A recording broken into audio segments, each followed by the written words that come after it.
আসসালামু আলাইকুম। সাগরের বুকে শনিবারই হতে পারে ঘূর্ণিঝড় রেমাল এবং সাগরের বুকে নিম্নচাপটি এখন বৃহস্পতিবার বিজ্ঞপ্তি জারি করেছে জানালো আবহাওয়া দপ্তর। হাওয়া অফিস জানিয়েছে যে বঙ্গোপসাগরের উপর যে ঘূর্ণিঝড় ছিল তার শক্তি বৃদ্ধি করে ইতিমধ্যে নিম্নচাপ অঞ্চলে পরিণত হয়েছে। আমরা আসলে ভিডিও দেখতে পাচ্ছি যে আসলে গভীর নিম্নচাপটি এখন বাংলাদেশ তথা চট্টগ্রাম এবং ধানবাদ উপকূল দিয়ে ভিতরে প্রবেশ করতেছে এবং আমরা দেখতে পাচ্ছি যে প্রচুর ঝড় বৃষ্টি সহকারে ভিতরে প্রবেশ করছে এবং এটি এখন আসলে বাংলাদেশের আবহাওয়া অফিস ইতিমধ্যে জানিয়েছে যে এটি 1 নম্বর দূরবর্তী হুঁশিয়ার সংকেত হিসেবে দেখছে।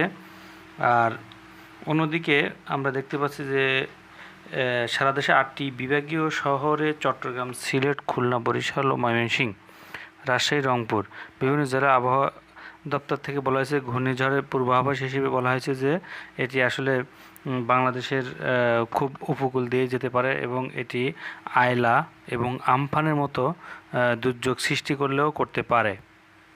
অন্যদিকে আমরা দেখতে পাই যে আসলে এই ঘূর্ণিঝড়টি আসলে উত্তর পূর্ব দিকে অগ্রসর হতে পারে। শনিবার সকালে পূর্ব মধ্য বঙ্গোপসাগরের উপরে ঘূর্ণিঝড়টি অগ্রসর হতে পারে।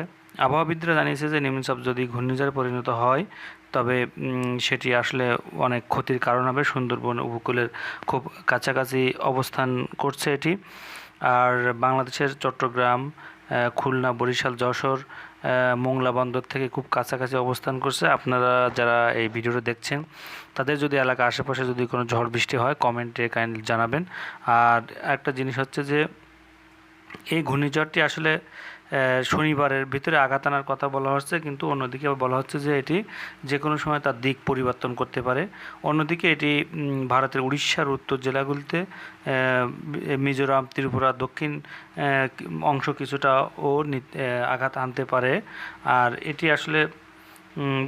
এটি আসলে তীব্র ঘূর্ণিঝড়ের রূপ নিচ্ছে এবং অনেক আবহাওয়াবিদরা বলছে যে এটি আয়লা অথবা আমফান যেটা হচ্ছে এর কাছাকাছি ক্ষতি করবে।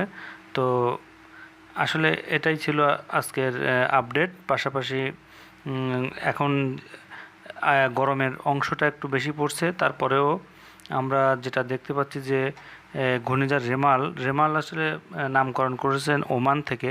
ওমান, এই রেমালের অর্থ হচ্ছে কি বালুময়।